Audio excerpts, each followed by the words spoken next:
Good evening. Good evening. What am I thinking? Good morning. Good afternoon. Good day. And welcome to Kunsan Payo Choling. We're so happy to have you. Join us for teaching by Jetsunma Ahkon Lhamo. The title of the teaching is Rely on the Lineage and the Guru. It was given in 2005, and it's a little bit longer than usual. I think about an hour and 15 minutes. So sit back, relax, and I hope you enjoy.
Well, first of all, good morning.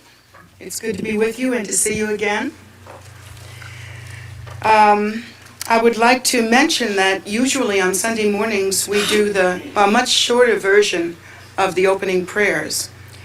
But today I requested to do the longer version of the opening prayers. And I wanted to explain to you why I find this a good thing to do whenever possible. Is that the long opening prayers, if you look through them, they are actually they're a prayer to the whole Namchu lineage, but they are also a very strong, song of taking refuge by realizing what is extraordinary. In fact, here are listed all the names of all the lamas of the lineage. And these lamas are accomplished, each in their own way. And generally, in each of the verses, or in some of the verses, it will indicate what the great blessing of this particular lama actually is. And so we're not only taking refuge in the lamas of the lineage and calling them to be seated while we practice our devotion. Not only are we doing that, but we are also celebrating and keeping in mind their accomplishments. Let's see. What is a good example? To Garab Dorje I pray, grant blessings to directly realize the Dharmakaya. And this is an accomplishment of Garab Dorje Rinpoche, one of the lamas of our lineage. And then I pray to the great Vijayadhara, grant blessings to empty this mind that grasps to appearances. Well, that doesn't really indicate an exact lama. There's to Kunzan Cherub, I pray, grant blessings to realize self-awareness as the Dharmakaya. To Raga Asya, I pray, grant blessings to be separate from the faults of delusion. So this implies that each of these lamas must have been so tremendously accomplished in a particular aspect that we can take refuge in them as our lineage lamas, even though they may not be present with us physically. Our guru. I'm in the hot seat and you guys are here listening to my teachings, then I must be the Vajra master for this, or mistress, for this occasion. And that being the case, I can remind you that when I was formally enthroned and crowned, I received all the blessings of all the lamas of the lineage. That is to say, all of their accomplishments were given in symbolic form to me. And that happens when any tulku is recognized and is brought into the lineage as a throne holder. Then the accomplishments of the lamas who were in the past, whose lives and whose movement through time has made this lineage what it is, through their excellent practice and their excellent accomplishment.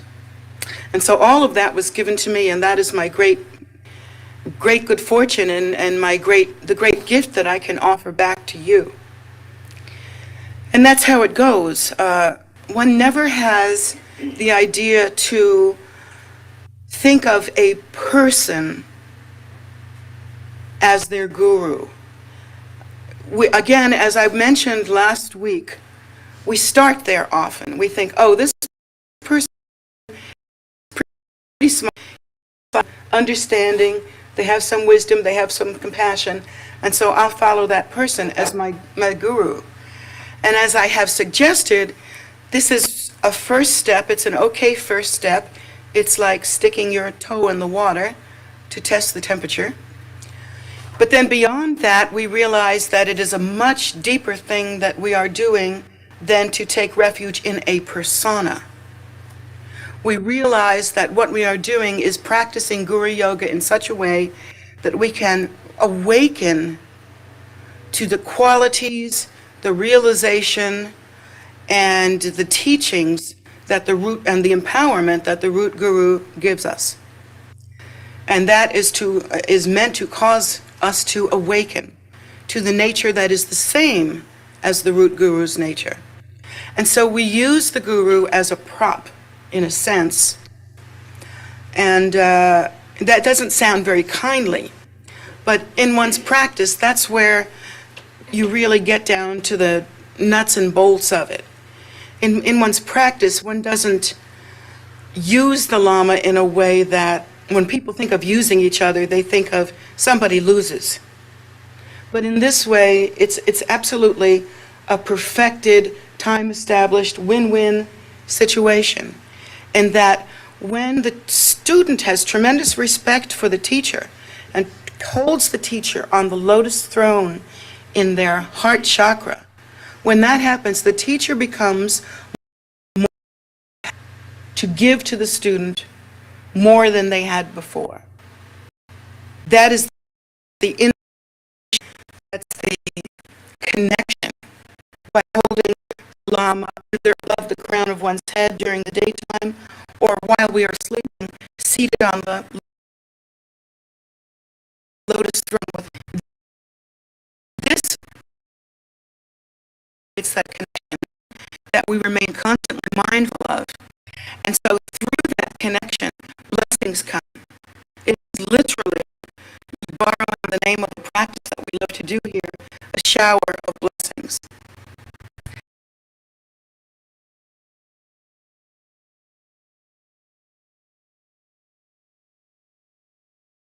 Once again, or strong that it cannot be broken. In other words, we are creating that connection also with our own enlightenment, as our own enlightenment absolutely depends on what we just recited in these lineage prayers. No Joe Schmo spiritual teacher can come from no lineage, connected with no accomplishment other than what they claim for themselves, and teach you proper Dharma and teach you how to awaken. Because we all have to know that what is method, which is so important on the Tantric Vajrayana path, that the method actually arises from the practice, the result, and the natural primordial state of these lamas, and of one root guru as the condensed essence. And you should think of that phrase a lot, condensed essence of all these blessings. And so, as we create that connection ever stronger, in fact, it is even taught that when we repeat the 7-line prayer, that every time we repeat the 7-line prayer, even if we say it as we're driving in the car, which means that you can only offer a partial concentration. I wouldn't recommend total concentration while you're driving the car, but still, even that is worth something. Even that creates a connection between oneself as persona, as ego, as clinging to self-nature, that self that seems to be arisen in phenomena as a separate being, creates the auspicious connection between illusion of nature, one's true primordial wisdom of nature, which is the same as this. So whenever we repeat this, we make that connection stronger and stronger. And so that's or to hold the picture of a front of oneself, realizing separable, that threefold empowerment, which is the white light to one's head to purify body, the red light to one's throat to purify speech, and the blue light to one's heart to purify mind. We can do that any day, anytime, under any conditions. Nowhere is it written that Guru Rinpoche never appears in one's bathroom. In fact, I've had some wonderful prayers in my shower. That's the great thing about Vajrayana. You can visualize a throne, and there you are. But it's so important to keep that mindfulness throughout the day, to settle our minds, to keep us in a state of joyfulness, preparedness, in a way kind of hopefulness, but it's a Vajra hope, which is more like a confidence. In other words, you hope when you leave here and you go to a restaurant or when you have your lunch or wherever you go, you hope that things will be tasty and you'll have a good time. It's not the same kind of hope. To hope in the practice of these tremendous lamas, to hope in the accomplishment of one's root guru, to hope that that blessing will be passed on to oneself through guru yoga, through one's practice, isn't like a vain hope. It isn't like the hope and fear conundrum that we get into, but it's more like a confidence. And like we're placing all of our hopeful nature. We're laying our bet that if we do our practice and accomplish the way we are taught, that the blessing will accordingly. Now, we our practice, or whether we are simply engaging in our ordinary lives, our minds are very active. This is one of the conditions that sense is inherently real and involved in induced, if you will, or dreamlike state where this fundamental delusion of self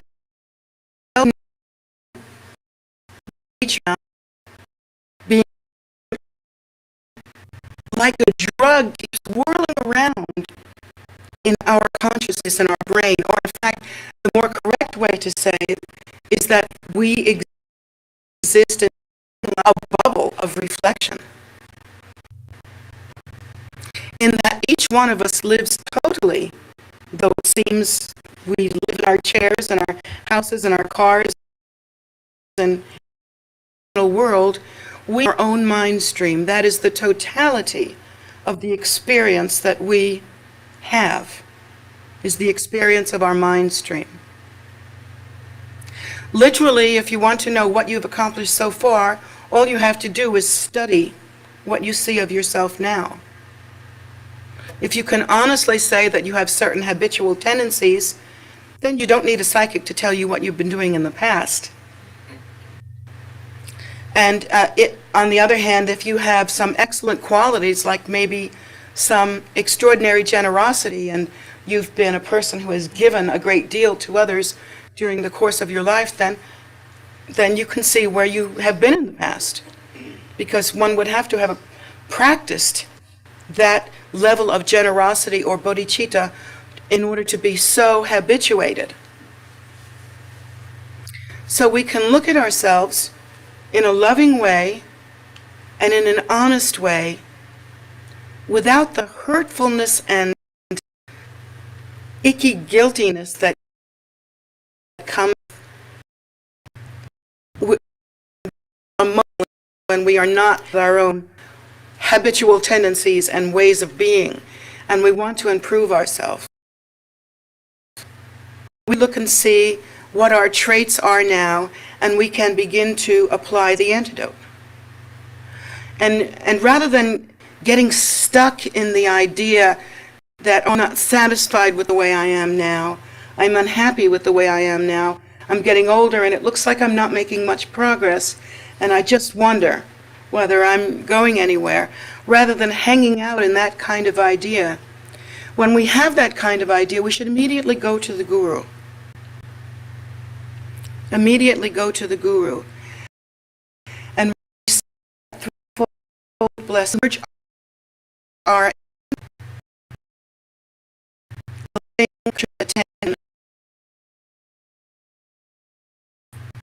try to our body in the prayer, of course.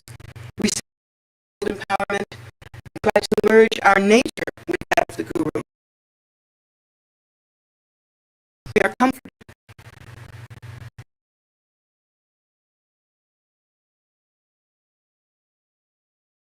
Said, there, little boy or girl. It's going to work out in the end. Don't be afraid. Maybe you've had some fantasy like that your teacher has come to you in that way. Well, if you feel that's happened and that's for right, that's the way your mind works. In essence, that is your phenomena.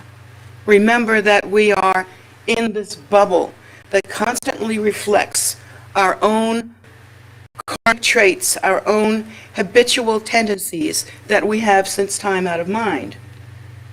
And we react automatically to every one without the spaciousness to note that this indeed is our own karma and manifests from within us. And that this is the nature of our mind stream.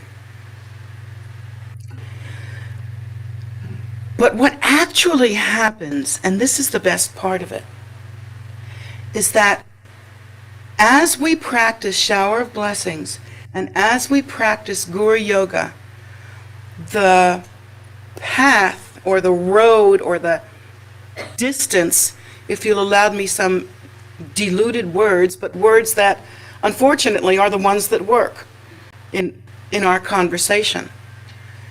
The path or the distance between one's own perception, one's own mind, and the mind of the Guru becomes shorter and shorter. As one prays to the Guru and requests the blessing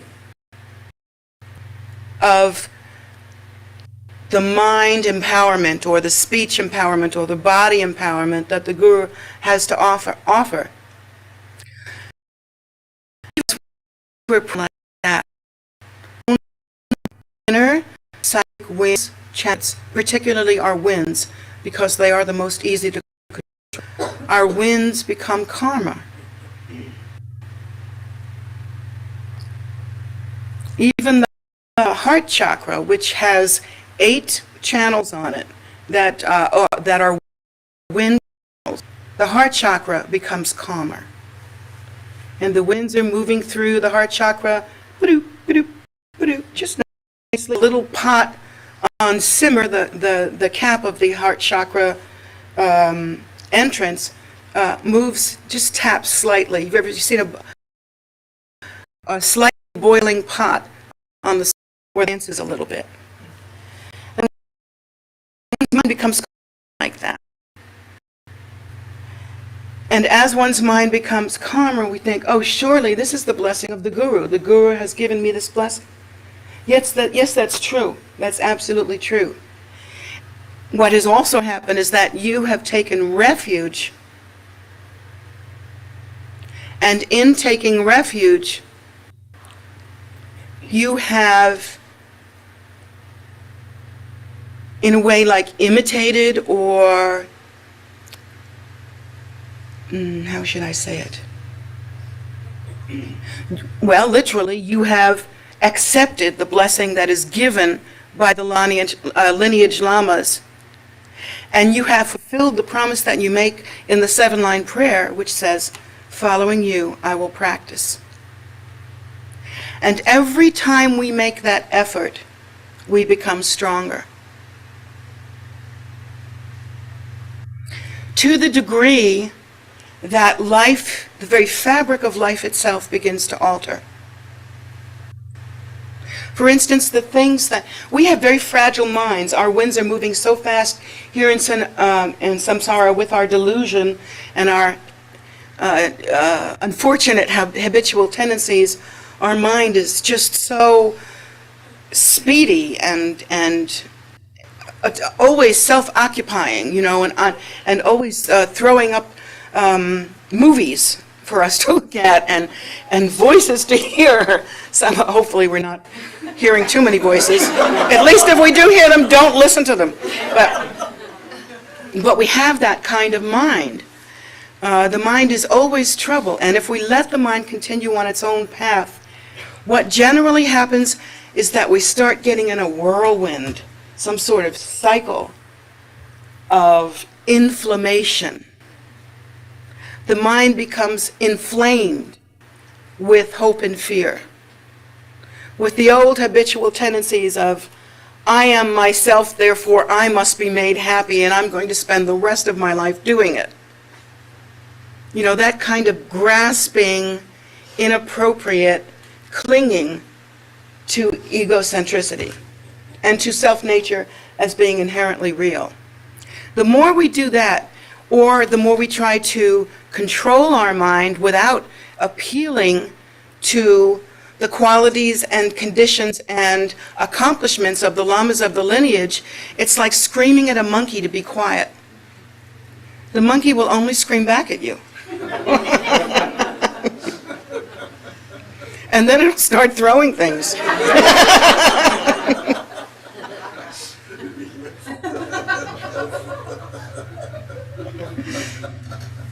And that's really what happens when we try to control our minds, or when we, in our either not knowingness or our pridefulness, we think, I can handle this.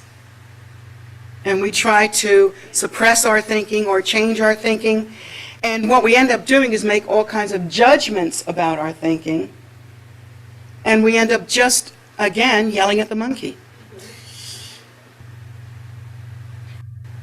If you start yelling at the monkey and telling him he's dumb and he doesn't know what he's doing, well, he'll show you that that's true.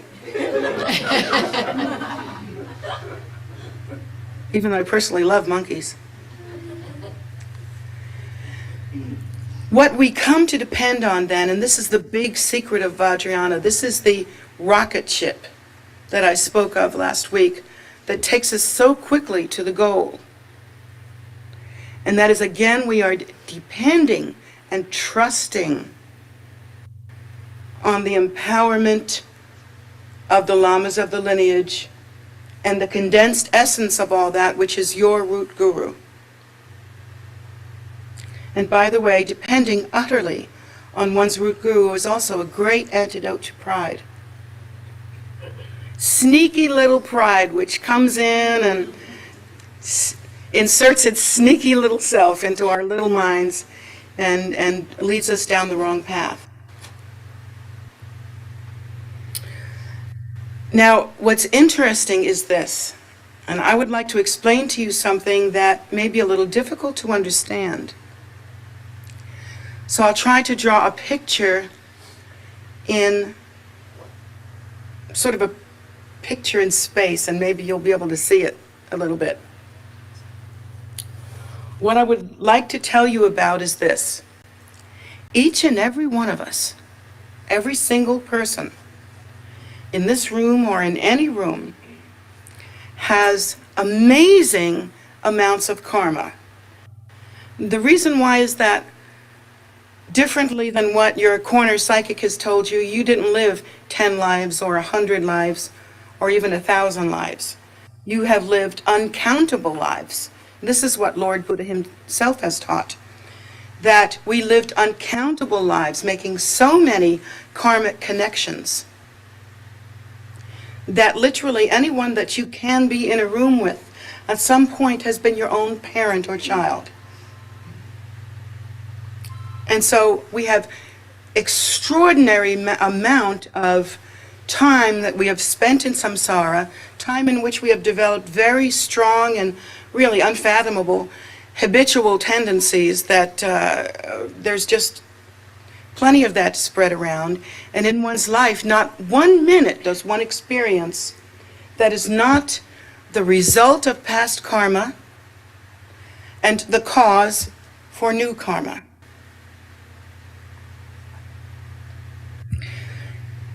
On the path of Buddhism, the one thing we come to understand that many religions seem to reject is the logical relation between cause and effect. This is one thing that we find in Buddhism. Lord Buddha taught us that cause and effect is exacting, that it occurs in the way that is common in this particular samsaric dimension that we are in right now, in that if I drop this, it's going to fall, cause and effect. You know, we have those kinds of rules. But in a much grander cosmic sense, every single engagement in samsara becomes then a cause for more engagement. Every moment that we think of ourselves as separate and think of other as out there is the cause for more future developments. And it is also the result of karma that we have engaged in since time out of mind.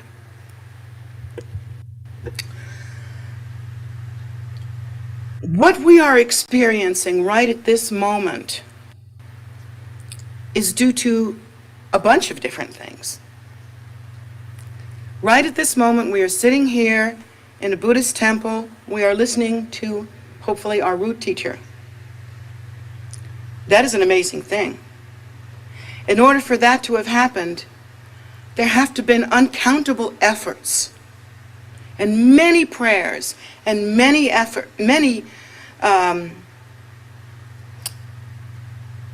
practices, many prayers, many efforts, many engagements that bring about this result. In other words, you must have tried very hard. You couldn't have been all bad if you're here. But still, being in samsara, we always react. And we react in such a way, the way Lord Buddha taught us, with hope and fear, are the middle of that coin, which is kind of indifference. But we always react.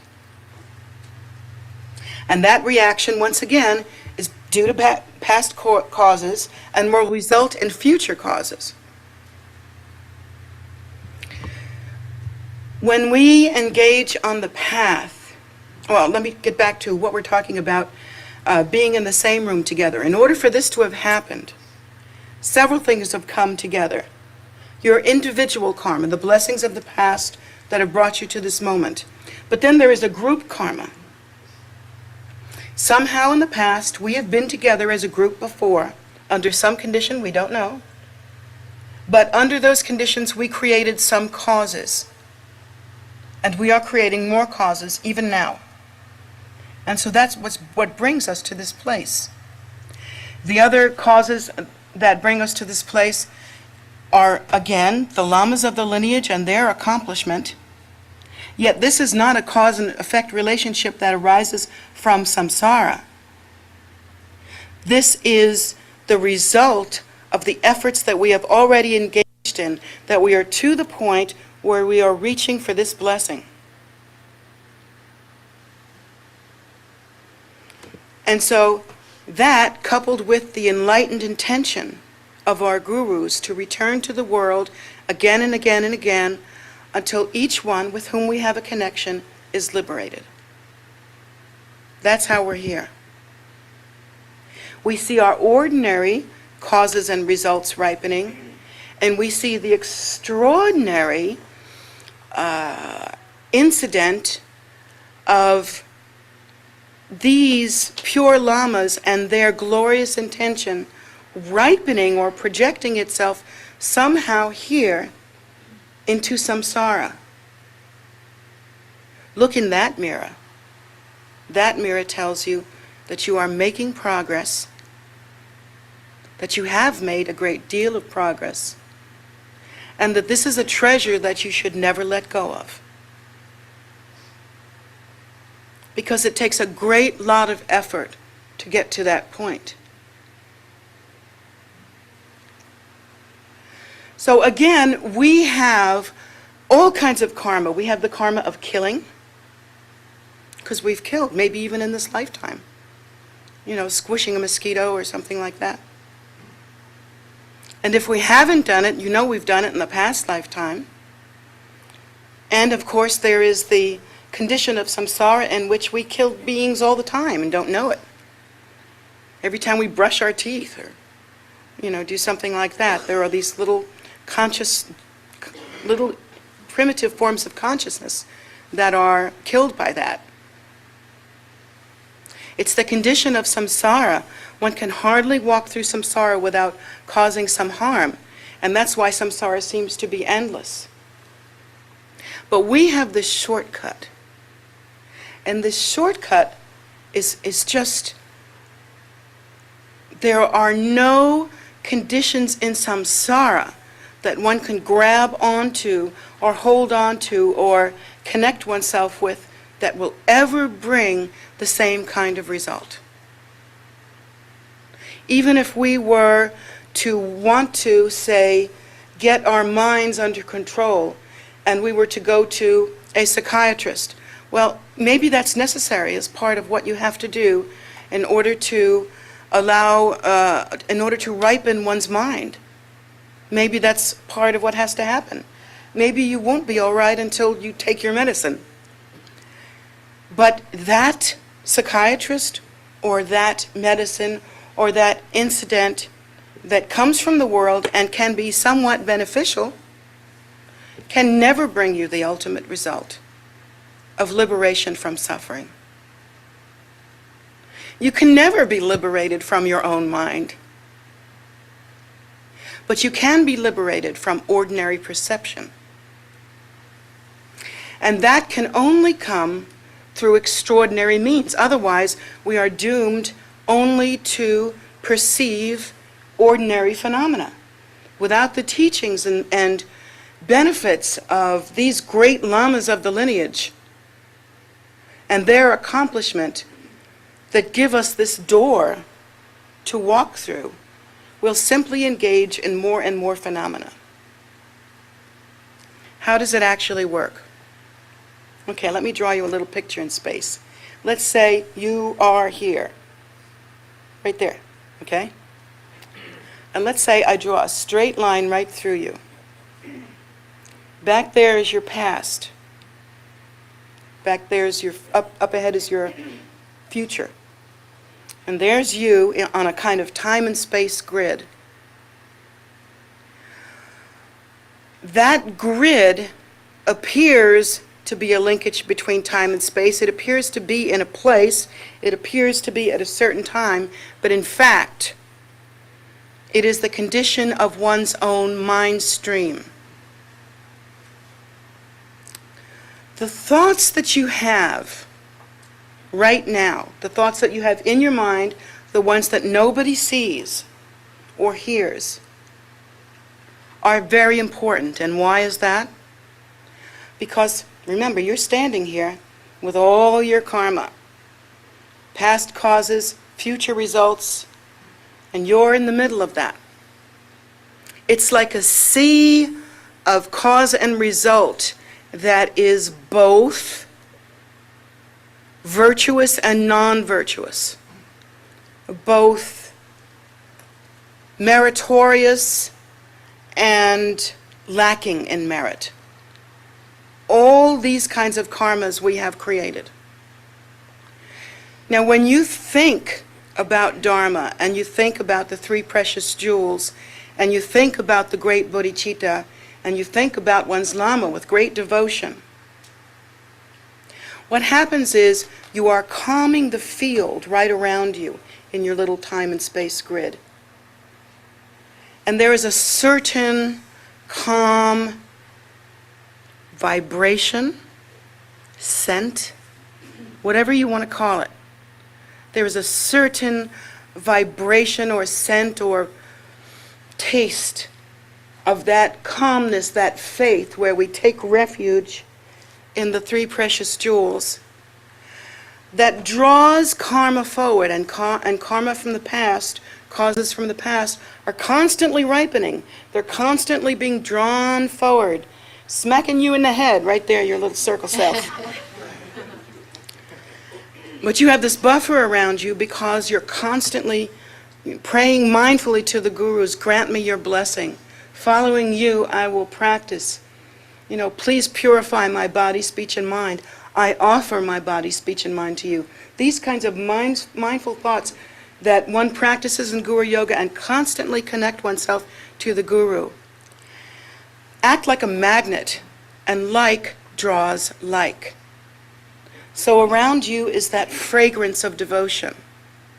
Around you is that calm confidence of prayer, of practice. And so what happens is that the karma that is drawn forward is vibrationally attuned to the wholesome and good thoughts that you are having. And so you act, that's how it comes to pass, that when you practice virtuous nature, right thinking, right meditation, right activity, and of course right generosity towards all beings, it makes you happier. It is the very medicine, tonic, that brings happiness. When we surround ourselves and connect ourselves with those kinds of wholesome, virtuous thoughts, gradually the non-virtuous causes that we have created tend to hang back. They're denser, and they don't move forward because there's nothing for them to cling to. See what I'm saying? On the other hand, if we continue with ordinary behavior and our usual mantra, which is gimme, gimme, gimme, gimme. I wanna. If we continue with that kind of mantra, we're always thinking about what we don't have and what we'd like to have and who has better and how we'd like some of theirs too. And there's this constant inflammation. It's like a constant inflammation. You could do this with your own skin. It will become hot and inflamed, and it won't even feel like your own skin. It'll feel different, and you're drawn on it. Then you're really up the creek without a paddle. If we constantly let our mind run rampant, it's like Russian roulette. Not creating any causes for future happiness, but instead we are calling forth these cause and effect relationships, these causes that we have created in the deep past to ripen. Remember, like brings like. When we rest our mind in the comfort of our lineage, and it doesn't mean like screeching and calling out, you gotta help me now, but instead resting one's mind in the Vajra confidence, knowing that these lamas have accomplished the end of suffering. My teacher brings this blessing to me.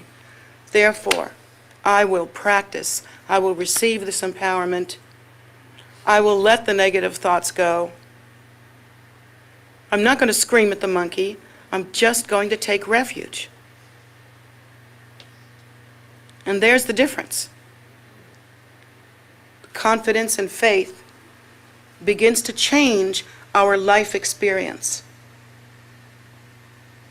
Our life experience, so we've been taught, changes when we change it. We can move things around like a checkerboard outside, here in the world.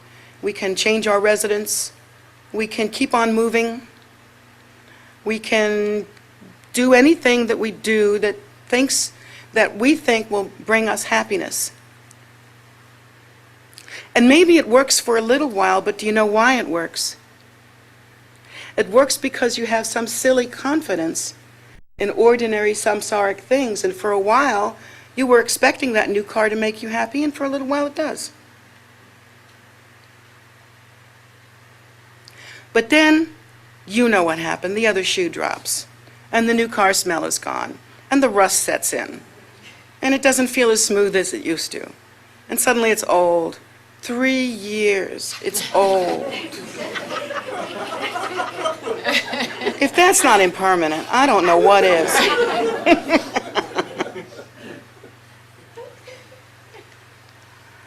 So we have comforted ourselves for little bits of time with some thing that we thought was going to comfort us. By the same token, we have continued grasping. So even while we got comforted for a little while with that new car, it was the grasping that got us the new car. And the grasping, when are we going to hear from that? In the future. The more grasping, the less happiness. On the other hand, if here we are again, your little circle, that's you. You are here.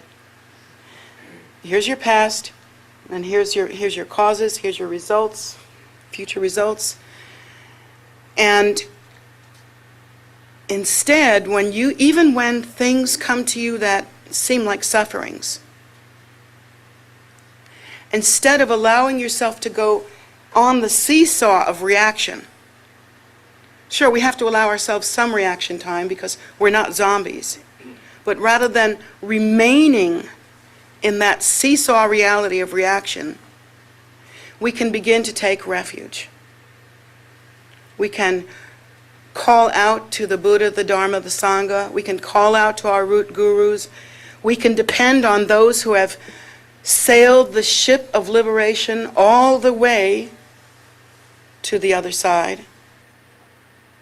And we can rest our mind on that which is wholesome. And in fact, the events that come to you, the karma that seems to ripen right before your very eyes, will begin to change.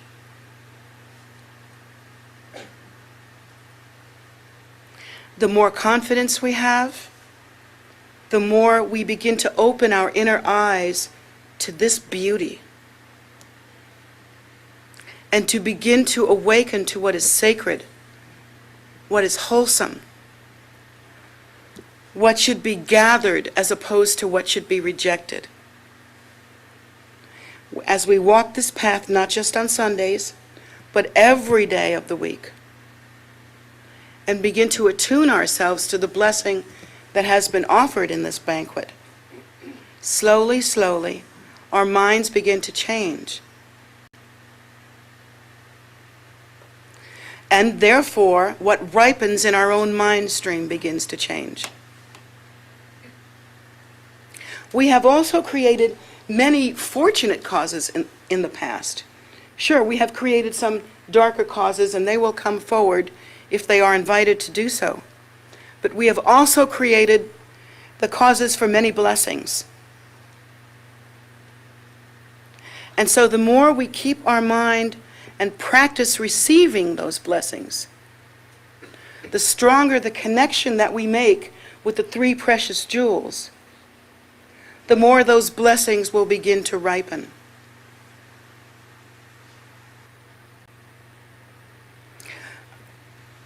I know for myself that there are many people, for instance, who have everything they need in their lifetime. Enough money, there's enough stuff, enough food, enough everything. And yet they feel poor, like there's never enough. They feel afraid. Rather than being gifted by having lots of money and lots of stuff, in fact, they are owned by that money and stuff. They never stop worrying over it. They never stop thinking about it. And Lord knows you can't give any of it away because then you won't have it anymore. And so there is a kind of impoverishment that happens, where even though they have created the causes in the past to have, say, lots of money and stuff, in this lifetime, they are not creating those causes for the future. And in fact, even though they have all that money and stuff, it does them no good. They're not happy. And the clinging, the worrying about it, is often increased, and so the mind remains inflamed.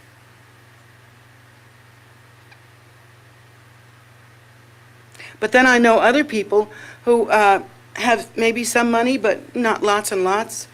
But whenever some is needed, they give it away. Now those people have an entirely different relationship with money and with phenomena in general.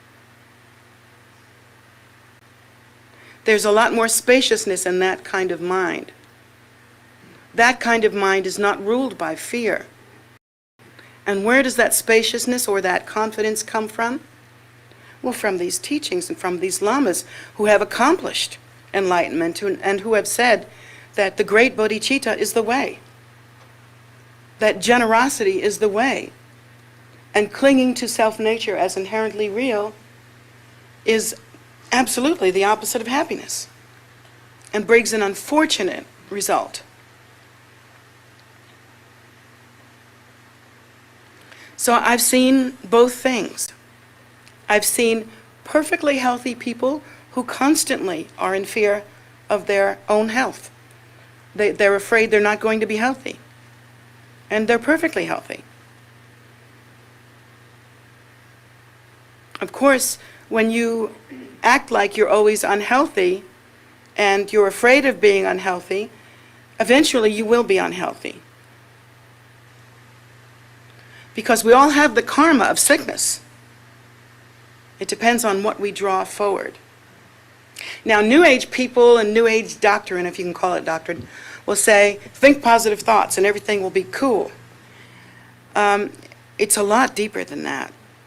I mean, a lot deeper than that. You can think all the positive thoughts you want, and yet, if you are not opening up in wisdom like a flower and taking refuge in that which is truly wholesome, and that which is truly accomplishment, and that which has truly given the antidote to suffering the way Lord Buddha has, that's different. Then there's a different posture that one takes. How can I describe it? I'll use a personal example. A couple of years ago, I had major surgery in which I had exploratory surgery. That's a big surgery. That's when you get opened up like a pocketbook and they get to see what's inside. And after that, when I was healing, there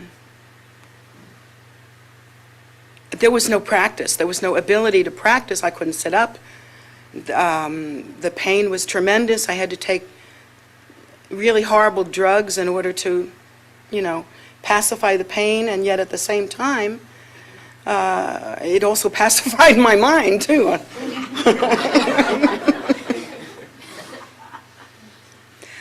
But I remembered one thing. There was one thing I remember. It hurt so much to breathe. It even hurt to breathe. And I could only take in so much breath, and all I could think about was tongling, sending and receiving. And I thought, Guru Rinpoche is my breath. Guru Rinpoche is my life. Guru Rinpoche is the blood in me. Guru Rinpoche is the flesh in me. And I just kept my mind, I only had this much mind going on between the pain and the drugs. There wasn't much space.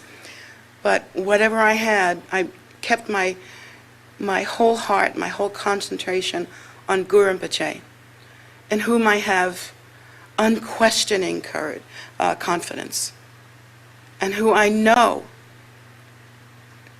is incapable of abandoning me. And so every breath was Guru Rinpoche. And as the pain subsided a little bit and the medicine subsided, I just continue with that, and I continue with that. And it was some of the most amazing meditation I've ever had in my life. You know, in Ngundro, where they say you should visualize yourself hanging above the abyss of samsara by one string, and holding that string is Guru Rinpoche. Man, oh man, did I ever get that one. That's exactly how I felt. And my own experience was that that became a prayer. That getting better was a prayer. It was a confidence. It was a prayer. I knew it would work. And what I discovered was that ultimately the whole event became Guru Rinpoche's blessing. There is no doubt. There is no doubt that it is Guru Rinpoche's blessing that caused my survival, and that made it that they didn't find a cancer in me. There was no doubt.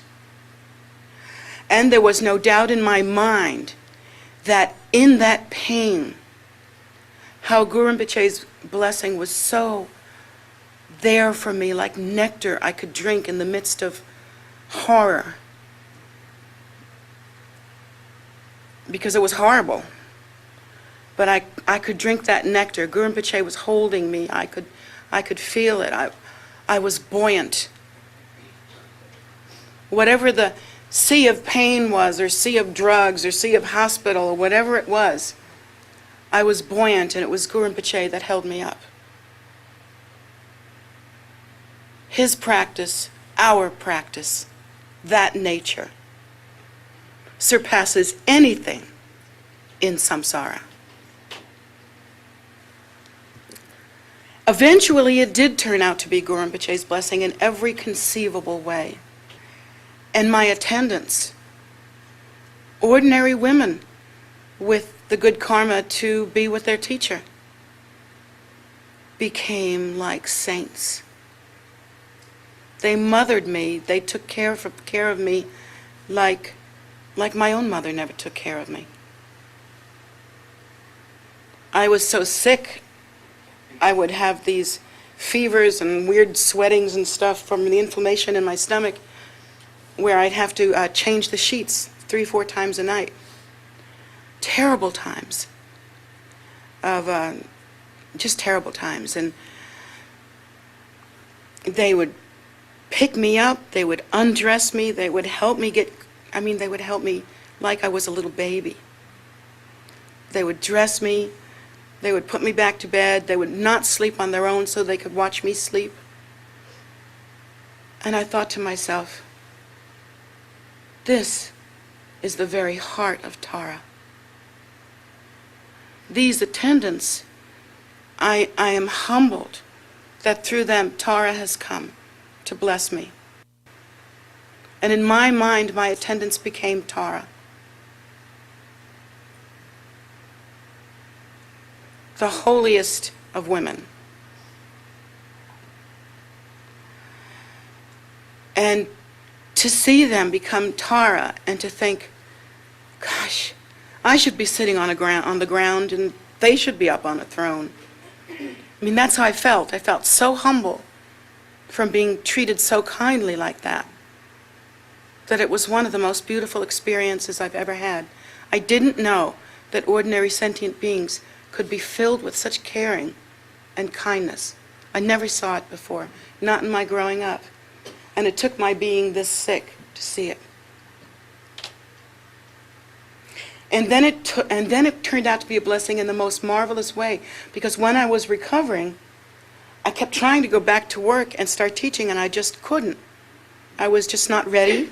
The time was not right. The karma was not there, but for whatever reason, I just couldn't get strong enough to do that. And then amazing things happened. Through connection with my own root guru, and through a connection with a marvelous Lama that I must have some amazing connection in the past. Blessings and empowerments came, and suddenly it became to me so urgent to get back to my students, thinking this is all that's important to me. Longing in the way that one longs for one's teacher. Longing to give this blessing to my students. Thinking to myself, if ever any one of my students were to ever endure what I have just endured and not have that blessing, I don't know what I'd do. It would be unbearable. And so I've got to get back to work. I've got to get back to those who have the karma to sit with me and sit with them and tell them the truth. That everything you see is the Guru's blessing. Sure, we do have to endure the results of karma that we have created ourselves in the past. But so long as you have the three precious jewels in your life, and you have created that connection, and you can turn with a full heart of love to the root guru and say, help me. Without you, I can't make this. And if you can, without pride and with love, create that connection, you will have the strength to endure anything. And for myself, it gave me the strength to come back and get back to work. And I am so eager to get stronger and stronger and stronger. And I'm really working at it.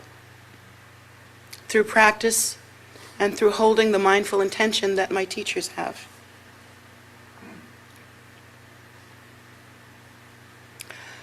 I, like you, like many of you, am a Westerner.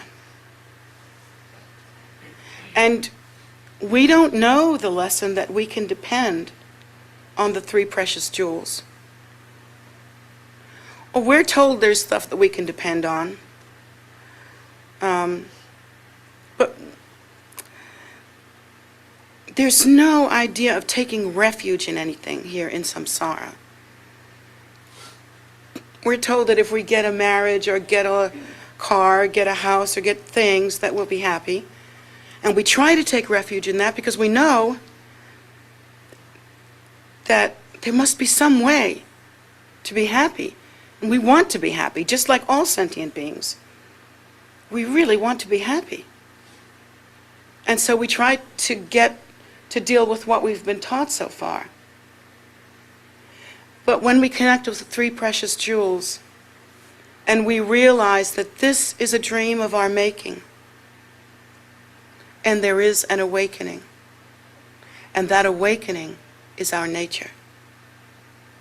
And when we begin to find that out, and we sincerely take refuge, and we sincerely try to develop the qualities of our teacher, to merge our mind with our teacher, to without pride humbly accept the blessings of our teacher, when we can learn to do that,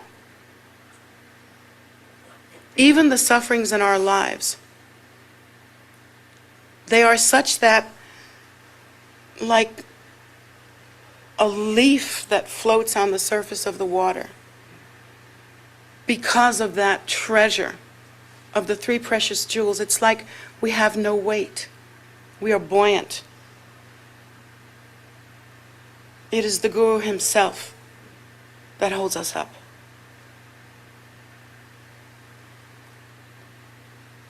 And in that way, the mind changes, life becomes precious. We are able to live in the now more than we ever could. The mind has more space, more than it ever had. And we develop that finally, that sense of trust, that sense of confidence that we can't find any other place in samsara.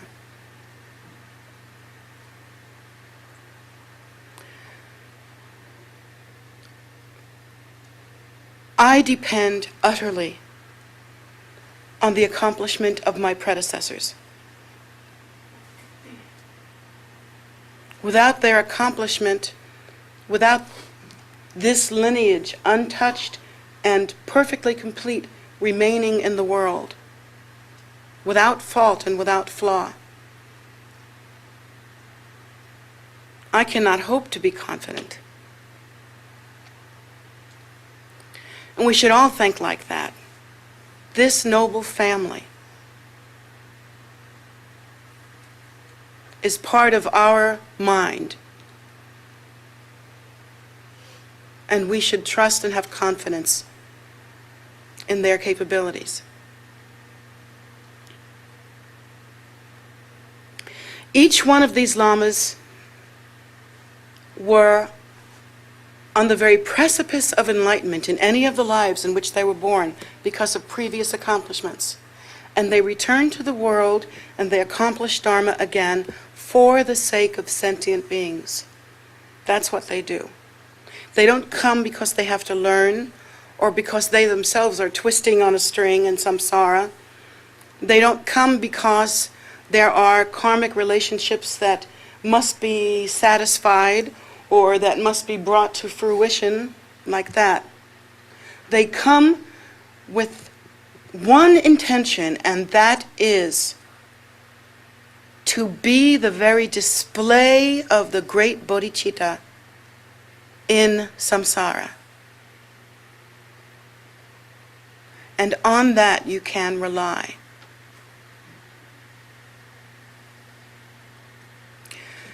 Getting back to our little picture of the here you are, what usually happens to people who have not learned of taking refuge, who only know samsara and are simply wandering in samsara, kind of the way a bee in a jar kind of bumps against everything. Those people, those unfortunate ones who don't have the auspicious connection, sure, they are ripening karma and creating new causes, but they don't know it. They're blind. They think today exists in a vacuum. They don't know that there are results we're experiencing today that are from causes in the past and are going to result in future causes. There is no understanding, kind of like nihilism, no understanding of cause and effect. There's no recognition of that at all. And so, of course, they try to be happy. Even serial killers are trying to be happy. They feel some sick but elated feeling or powerful feeling when they victimize people. And in some twisted and sick way, that's the best they can do to try to be happy.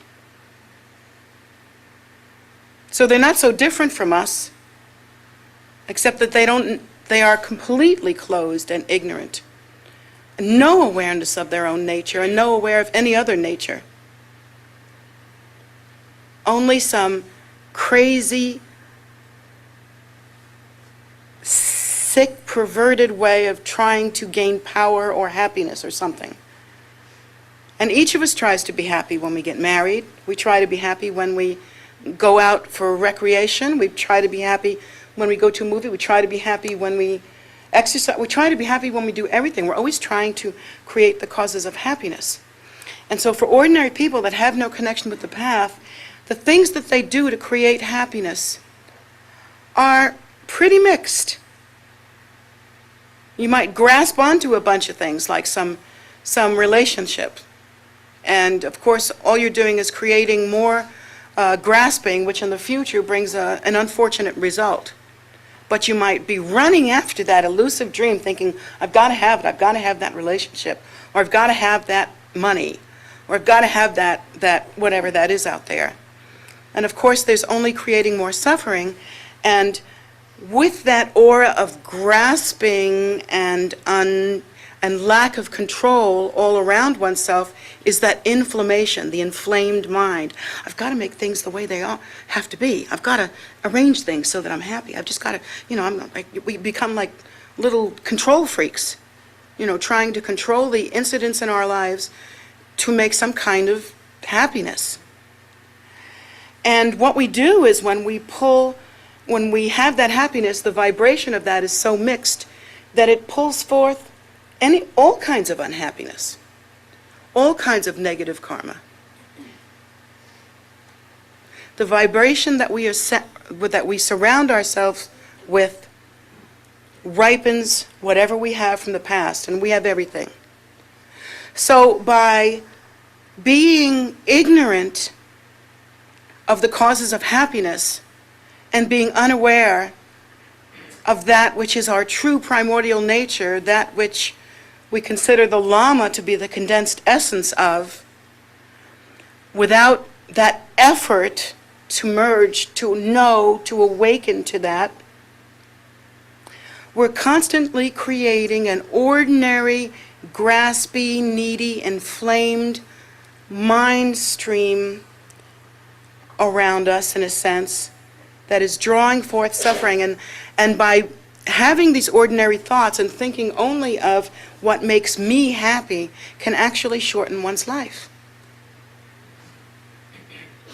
Because, again, you're bringing forth that unfortunate karma, and it can come right out of the blue, just out of nowhere. One's life can end like that.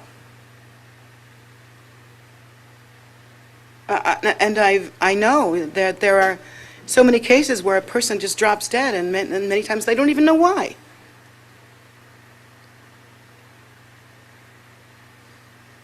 So that's why we take refuge, and we put so much emphasis on Guru Yoga. Taking refuge so sincerely until we ourselves are awakened to that wisdom nature. And through the practice of Guru Yoga, through many repetitions of the 7-line prayer, and through many repetitions of the Vajraguru mantra, and the visualization, the constant receiving of empowerment, and the depth of devotion, pure devotion that we cultivate. We don't have the habit of it. Don't wait for devotion to arise. You cultivate it, like you cultivate a garden. And as that devotion begins to rise, one's mind stream and the mind stream of the Guru become inseparable. Like milk with water, they mix. And then one's habitual tendencies begin to become pacified, and one begins to awaken to that primordial wisdom nature. So when we do our practice, whether it is the shower of blessings, whether it is the Guru Yoga from Lundro, or whatever practice we do concerning even any deity, like say if we're practicing Vajrasattva, while the visualization indicates that we should see Guru Rinpoche or Guru Rinpoche Yab-Yum with consort, or we should see Vajrasattva, whatever visualization we see, that is the nature of our root guru. It's not a cartoon. You don't visualize a cartoon of Vajrasattva in the sky in front of oneself. You awaken to the nature of your root guru appearing as Vajrasattva. Always you use your root guru in that way. And when you visualize Guru Rinpoche, seen as Guru Rinpoche, but it is none other than the condensed essence of all the refuges, the root guru.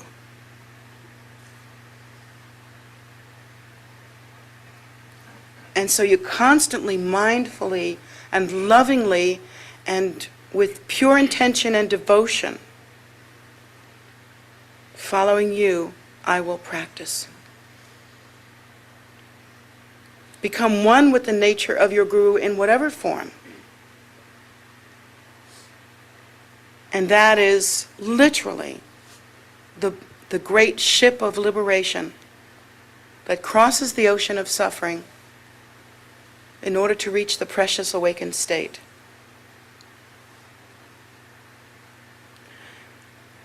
This entire cycle of teaching that was given to us by Terten Megyu Dorje is called Buddha in the Palm of the Hand. And it's so perfect because that's exactly what we have. We're so fortunate that we have met with the path, we have met with the teachings, and we are now beginning to accomplish method. How fortunate and how miraculous. And we do this always mindful of the condition of those who have no connection to Dharma. Yes, they have the Buddha seed, as does every cockroach and worm and rat or whatever, animal that you can think of that's like even a small pest or vermin or whatever. Each of us has the precious seed of enlightenment. We are all that nature. But not every one of us has the auspicious connection.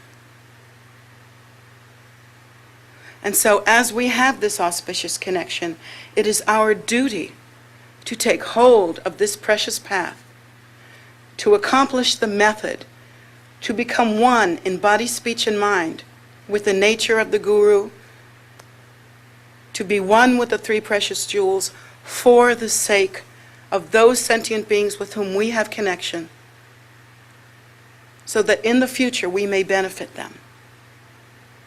And this is the great tradition that I pass down to you, and that has been passed down to me. The great tradition of the Vajra masters who appear in the world for one reason and one reason only: to liberate and benefit those sentient beings that they have the auspicious connection with. And then also to liberate those who have connections with others, so that in turn they will keep that precious unbroken chain like a garland of jewels, appearing in samsara miraculously.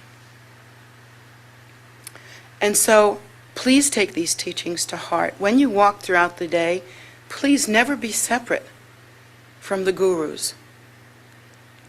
Never lose mindfulness of their accomplishment and what hope that brings you.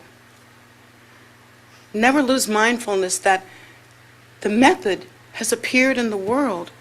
Ema ho, how precious is that? That even when Tibet fell, when there was so much death and so much bloodiness and so much killing of lamas and practitioners, that the lamas that could took their books, their pechas, and ran for the hills.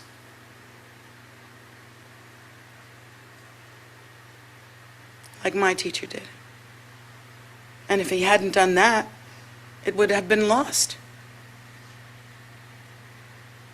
So never lose mindfulness of this tremendous effort by the teachers who appear for one reason and one reason only, and that's you.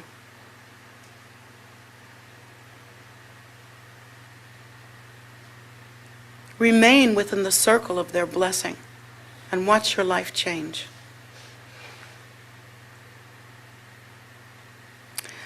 And so that's our teaching for today.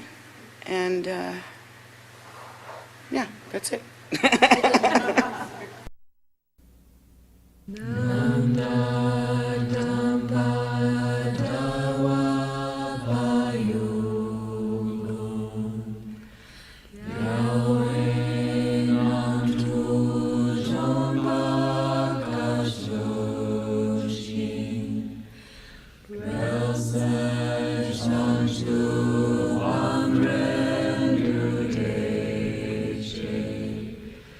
Julie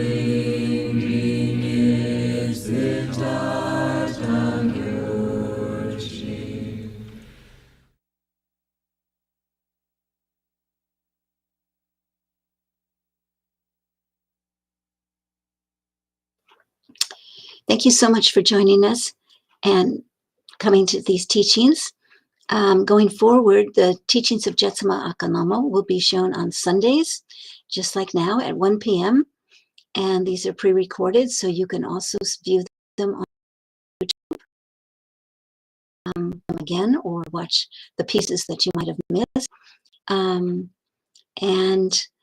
when the teachings by Khenpo Tenzin Karzai will be now shown on the live. Actually, you can come and see them live here at KPC.